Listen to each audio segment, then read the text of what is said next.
Bem, então, nessa frente, que são as funções inorgânicas, que são ácidos, bases, sais e óxidos. No caso dos ácidos e bases, não é? Nós temos algumas definições, tá? A que a gente mais adota é a definição de arrênios, mas existem outras, tá? Então, para arrênios, ácido vai ser toda e qualquer substância que em meio aquoso, ou seja, que na presença da água, libera como único cátion o H+. Então, peguei o camarada, coloquei na água, ele gerou como único íon positivo, que são os cátions, o H+, essa substância, segundo Arrhenius, é classificada como ácido, tá? Bom, na realidade, o que acontece é que o íon de hidrogênio, o H+, ele se adiciona a moléculas de água, formando um íon que nós chamamos de íon hidrônio ou oxidrônio, tá certo? Tá? Então, que é o H3O+. Não, não esqueça, H+, ou H3O+, é a mesma representação, tá? Íon hidrogênio iônico, quando for H+, e íon hidrônio, ou oxidrônio, que é o H3O+. Tá certo? Tá? Então, segundo Arrhenius, ácido tem esta definição. Agora, nós temos também uma definição de Bronsted-Lowry e a de Lewis. Para Bronsted-Lowry, ácido, toda espécie química que doa o próton. Esse próton eu posso representar como H+. Por quê? O átomo de hidrogênio, ele é constituído por um próton e um elétron, tá?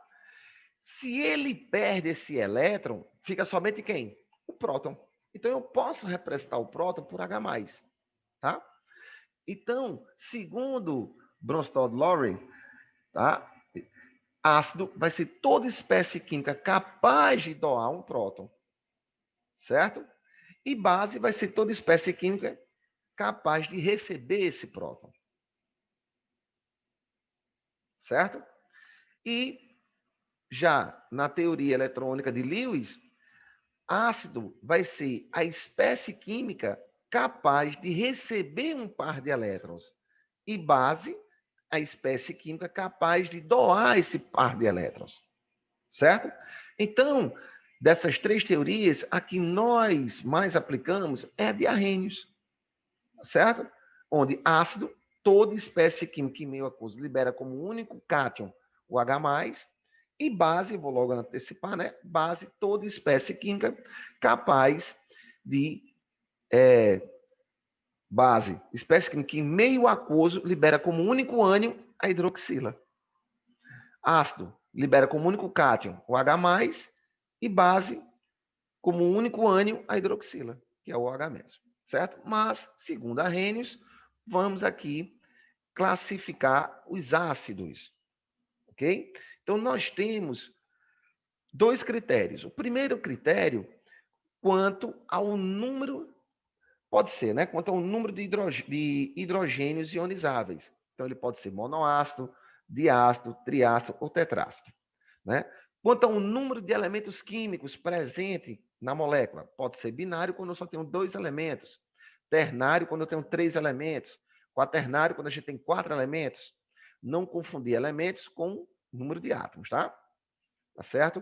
Veja aqui num exemplozinho de um ácido binário, H2S, um ácido sulfídrico, né?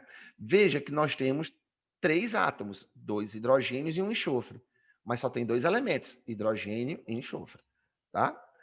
Certo? Quanto à presença do oxigênio, pode ser hidrácido, quando não tem o oxigênio, ou oxiácido, quando na molécula do ácido nós temos o oxigênio, certo? Bom, quanto à força do ácido, bem, nesse caso a gente deve determinar ou conhecer o grau de ionização, tá? Como é que eu determino o grau de ionização? Pelo número de moléculas ionizadas dividido pelo número de moléculas que foram dissolvidas, tá? Esse valor sendo maior ou igual a 50%, o ácido é um ácido forte. Se estiver entre 5% e 50%, ele é moderado ou semiforte. E se for menor ou igual a 5%, ele é fraco. Beleza? Então, o grau de ionização me indica se o ácido é fraco, forte ou moderado. No caso dos hidrácidos, tá? Eu só preciso me preocupar com 4 deles. Quem são os hidrácidos? São os ácidos que não têm o oxigênio em sua molécula, tá? Então, eu só preciso me preocupar com 4 deles, que são os hidrácidos formados pelos halogênios, que são os elementos da família 7A ou grupo 17 da tabela periódica, que é o flúor, o cloro, o bromo e o iodo, tá? De tal forma que o flúor forma um hidrácido moderado, cloro, bromo e iodo formam hidrácidos fortes, tá? Qualquer outro hidrácido vai ser fraco. Então, no caso dos hidrácidos, bem simples, né? Só me preocupo com esses 4. Todo e qualquer outro hidrácido que não for um desses 4 é fraco, tá?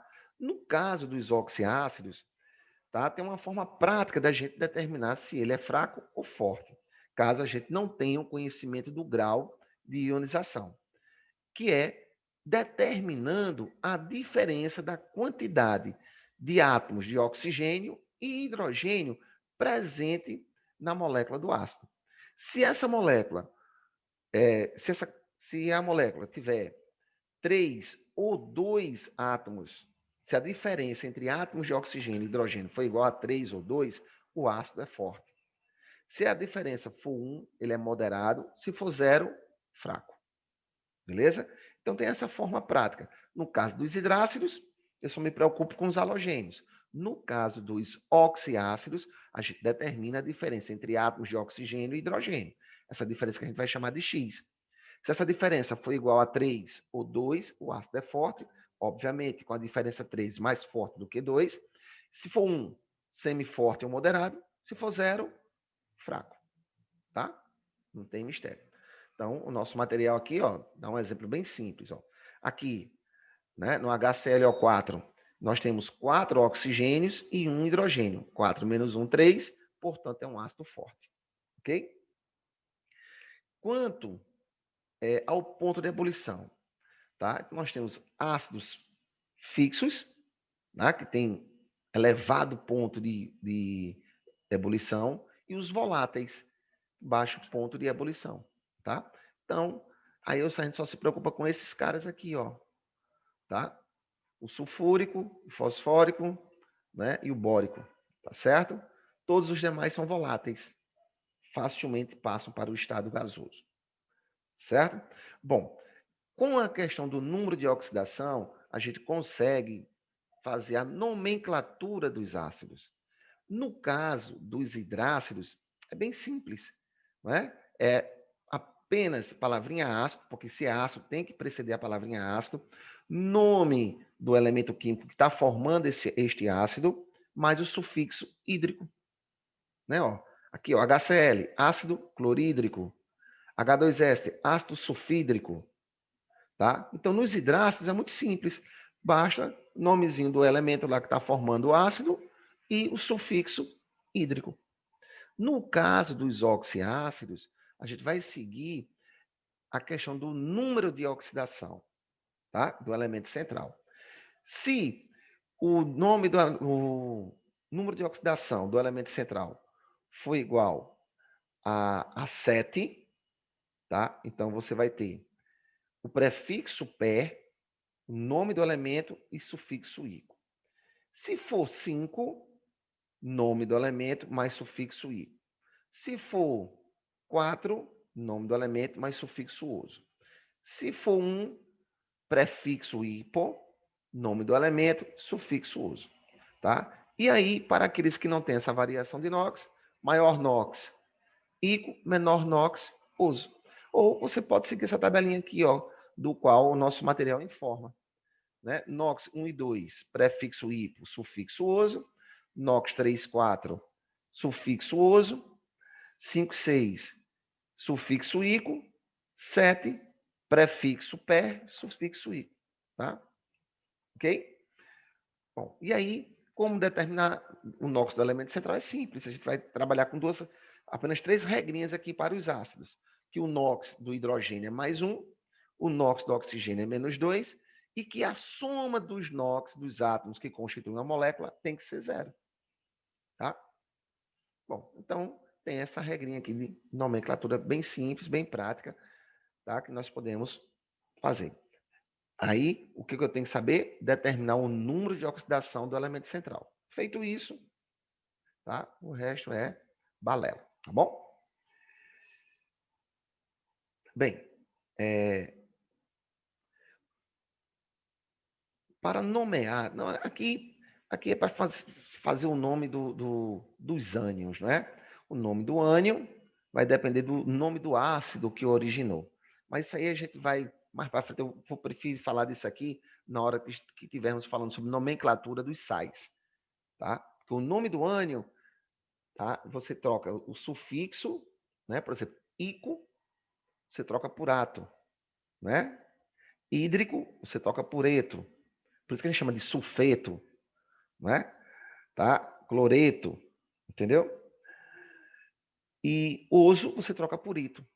Nitrato, sulfato, vocês já escutaram isso, né? Que são o nome dos ânions. Então, o nome do ânion varia de acordo com o nome do ácido.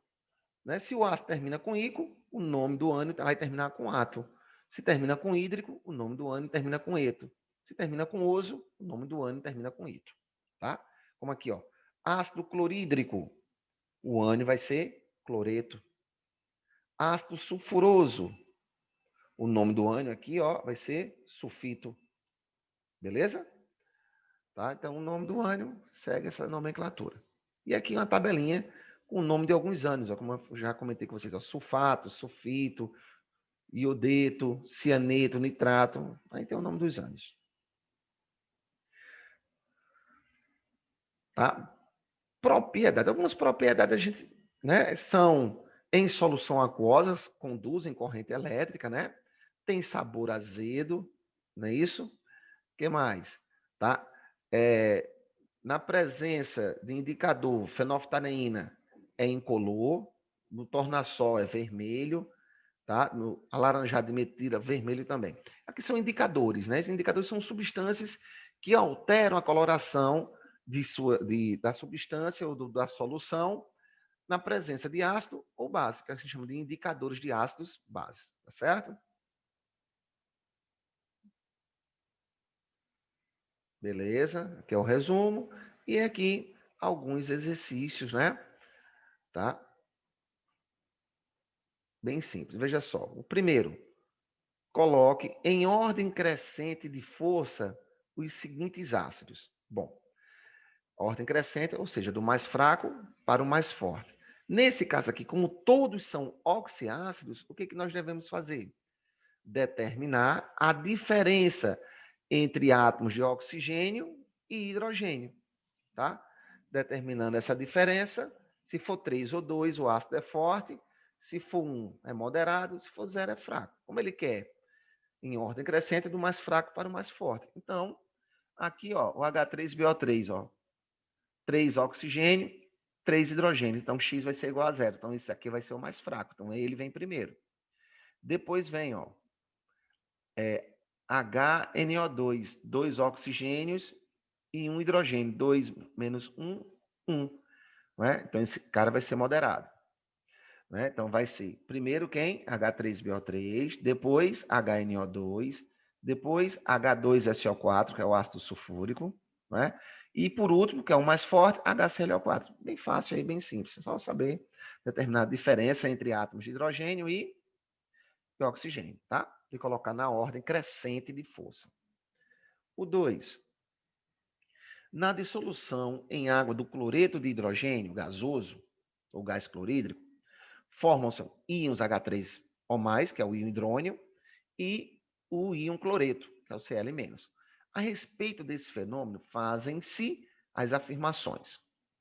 1.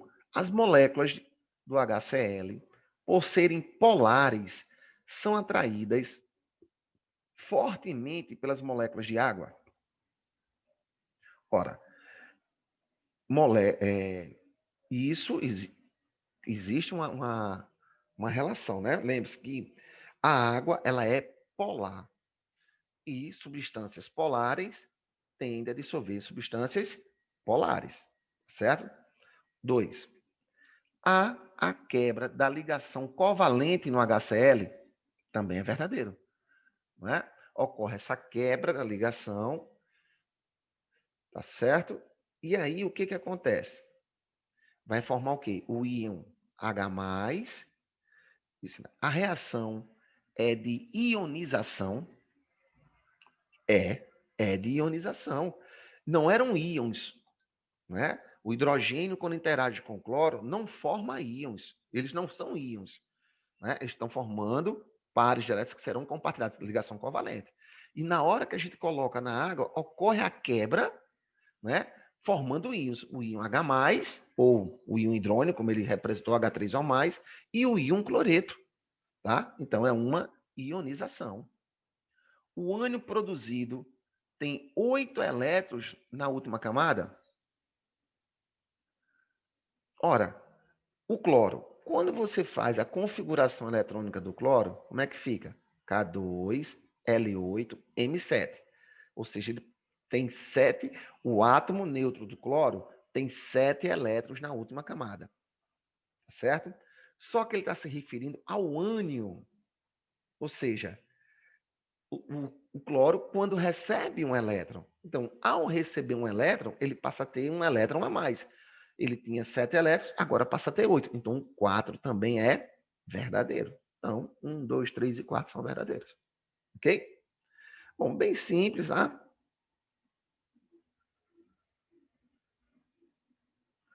Mesmo em locais não poluídos, a chuva contém ácido carbônico. Em locais poluídos, passam a estar presentes ácido nítrico e ácido sulfúrico, que dão origem a fenômenos conhecidos como chuva ácida. Considerando-se os ácidos citados no texto, podemos afirmar que suas fórmulas moleculares são, respectivamente. Ora, o carbono só forma um ácido, que é o ácido carbônico, que é o H2CO3. Tá?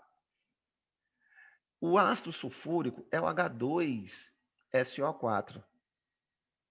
Ok? E o ácido nítrico é o HNO3, alternativa C. Ok? Não tem mistério aqui. Tranquilo, gente? Recentemente, as denúncias das operações da Polícia Federal contra as fraudes em frigoríficos reacenderam os debates sobre o uso de aditivos alimentares e segurança alimentar. Dentre os diversos grupos de aditivos estão os acidulantes, definidos pela Anvisa como substâncias que aumentam a acidez ou conferem um sabor ácido aos alimentos. São exemplos de acidulante o ácido fosfórico, o ácido cítrico e o ácido acético. Além do ácido fosfórico, o elemento fósforo forma outros ácidos, tais como o H3PO3 e o H3PO2. Estes ácidos são classificados respectivamente como, ora, então você vai olhar aqui, ó, diácido e diácido. Vamos ver.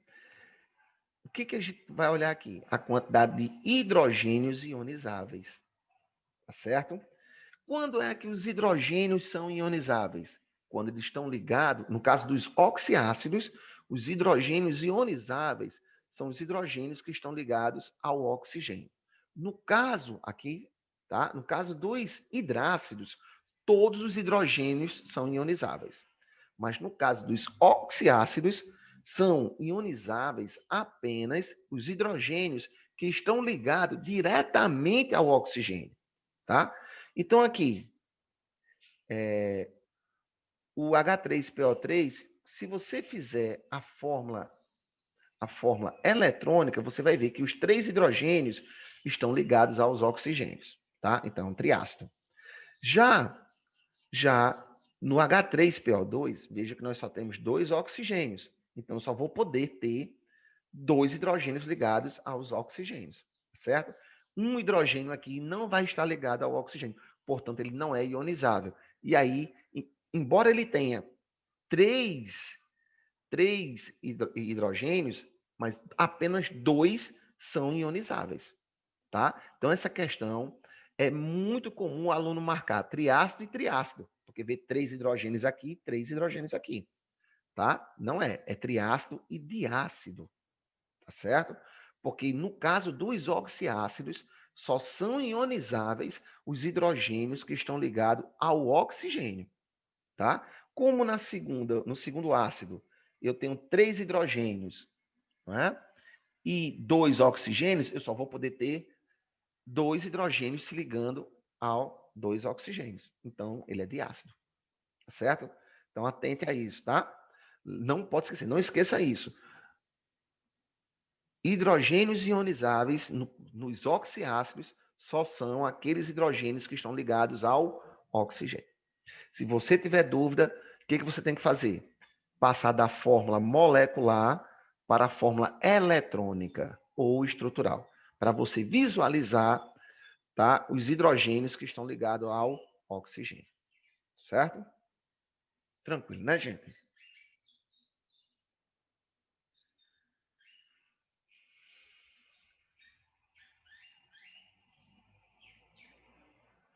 Bom, então aí vocês tentem fazer, tá? O restante dos exercícios tá bem rapidinho aqui, ó, tá?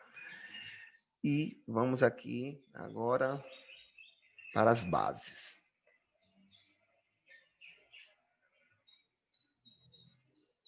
Certo? Então, para Arrhenius, né, como a gente já comentou, que é a definição que a gente mais trabalha, que a gente mais utiliza de ácido e base, é a definição proposta por Arrhenius, tá certo? E para Arrhenius, base vai ser toda e qualquer substância que em meio aquoso, na presença da água, libera como único ânion o grupo hidroxila, tá? Ânion, íons negativos, tá certo? Então, único ânion, ou seja, um único íon negativo, hidroxila. Tá certo? Bom, classificação. Quanto ao número de hidroxilas, aí é fácil, né? Se só tem uma hidroxila é monobase, tiver 2 de base, 3 tribase, 4 polibase, ou tetrabase, tá certo? Quanto à força, as formadas pelos metais alcalinos são bases fortes, as metais alcalinos terrosos, com exceção do magnésio, são semifortes ou moderada, bases formadas com magnésio e qualquer outro metal que não seja alcalino, nem alcalino terroso, fraca, tá? Então, base forte, formada por metais alcalinos, família 1A da tabela periódica, tá certo? Alcalino terroso formam bases moderadas ou semifortes. Qualquer outro metal e o magnésio formarão bases fracas, ok? Solubilidade. Quanto mais forte for a base, mais solúvel em água ela é. Tá certo? Tá? Qualquer outro metal irá formar base não solúvel. Ok? Então, quanto mais forte a base, mais solúvel ela é. Aí eu só tenho que ter cuidado com uma basezinha que é o hidróxido de amônio. Tá? O hidróxido de amônio, apesar de ser uma base muito solúvel, tá certo? Muito solúvel, é uma base fraca. Por quê? Ó? Veja que o hidróxido de amônio, o NH4, ó, tá? Não tem metal. E base forte são as bases formadas por metais alcalinos, tá? Então, ó, embora seja uma base muito solúvel, é uma base fraca, tá? Atente a isso. Também, né, nós temos as bases voláteis, no caso o hidróxido de amônio, fixas, as demais. Então, somente o hidróxido de amônio é uma base volátil. Nomenclatura, aí é bem fácil, tá certo? Vai ser o nome do metal, não é? Acrescido da palavrinha hidróxido. Vamos supor, sódio, hidróxido de sódio. Magnésio, hidróxido de magnésio, não é? Agora, alguns metais podem formar mais de uma base, como é o caso do ferro. A gente pode ter o hidróxido de ferro 2 e podemos ter o hidróxido de ferro 3, tá? Bem, Porque tem situações em que o ferro perde 2 elétrons e tem situações em que o ferro perde 3 elétrons, tá? Então, alguns metais podem formar mais de uma base. E aí a gente pode ter uma outra forma de fazer a nomenclatura. Ou a gente indica, através de algarismo romano, a carga, tá? Indicando hidróxido de ferro 2, hidróxido de ferro 3. Ou sufixo ico para o maior NOx e sufixo oso para o menor NOx. É exatamente o exemplo que ele cita aqui, ó, tá? Porque o ferro, ele tem situações em que ele tem número de oxidação 3 e tem situações em que ele tem número de oxidação 2, tá? Então, para o maior NOx, ó, sufixo ico, por isso que ficou, ó, hidróxido férrico ou hidróxido de ferro 3, como eu falei para vocês, ó, em algarismo romano. E o hidróxido ferroso, ou hidróxido de ferro 2. Veja, sufixo oso, menor NOx, sufixo ico, maior NOx, tá? Bem, aqui, para a gente fazer a formulazinha das bases, é muito simples, né? As bases são formadas através de ligações iônicas, você pode fazer o cruz-credo, tá? Ou seja, ó, a carga do metal vai indicar a quantidade de hidroxila e a carga da hidroxila indica a quantidade do metal. Ó, veja que a gente usou aqui o cruz-credo, ficou quem? A base formada CaOH2, né? Ok? E aqui, uma tabelinha com alguns cátions, né? Monovalente, bivalente, trivalente, tá? As propriedades, né? Isso apresenta um sabor adstringente. Também são condutores de corrente elétrica, porque são compostos iônicos. Em solução aquosa gera íons. Também sofre alteração de cor na presença de indicadores, tá? Ó, no tornassol apresenta cor azul, a fenolftaleína cor rosa e no alaranjado de metila, amarelo. Ok? Como eu falei, são bons condutores, ó. Nomenclatura a gente já comentou também, tá? Que é bem simples, certo? Veja aqui, pronto. Cadê aqui? Bem fácil, né? Ó. Entre as bases dadas a seguir, indique quais são praticamente insolúveis em água. Ora, insolúveis. Veja, o 2, né? O 2, que é o hidróxido de magnésio. O magnésio é um metal alcalino terroso, porém, a exceção deles é o que forma a base fraca. Potássio, o potássio é um metal alcalino. E os metais alcalinos formam bases fortes. Bases fortes, solúveis, né? Quanto mais forte a base, solúvel. Base fraca, quanto mais forte, mais solúvel. Quanto mais fraca, menos solúvel. Então, como ele quer os insolúveis, tá? Magnésio, o sódio é metal alcalino, base forte, portanto, também, né, também vai ser muito solúvel. Alumínio nem é metal alcalino, nem alcalino terroso, portanto, base praticamente insolúvel. Então, agora 2 e 4 já mata, né? E o ferro também, né? O lítio é metal alcalino, então, bastante solúvel. Então, aqui, bases praticamente solúveis. O magnésio, o alumínio e o ferro. 2, 4 e 5. Alternativa D. Ok? Bem fácil, tá? Para desentupir pias, desentupir um cano, desculpe, de cozinha e para combater a acidez estomacal, necessitam-se, respectivamente, de uma base forte e solúvel e de uma base fraca, parcialmente solúvel. Consultando a tabela abaixo, conclui-se que as fórmulas dessas bases podem ser, ora, base de metais alcalinos,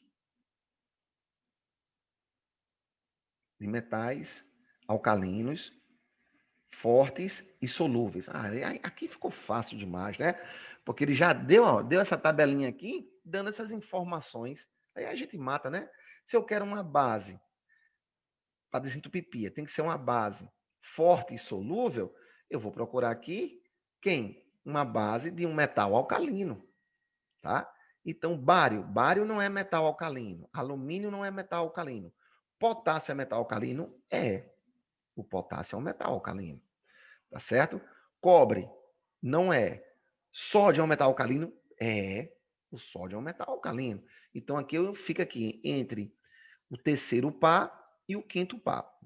E aí, também eu quero o quê?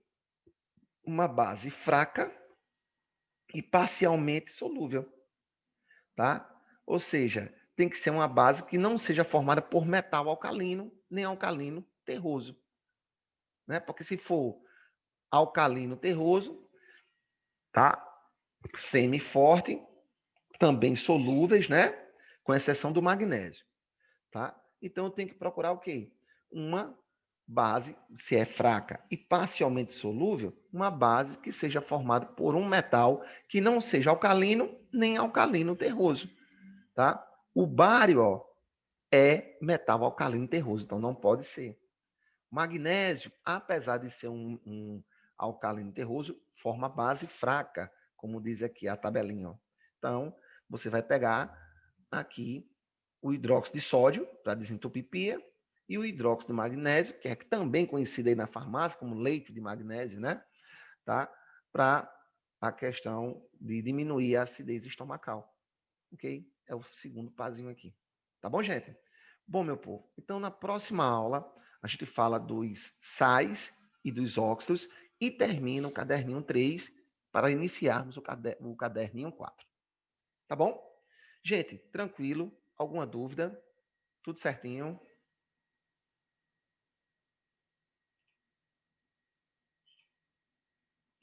Beleza, Ruth. Tá joia. Bom, então, gente, termina por aqui. Tchau, meu povo. Até a próxima.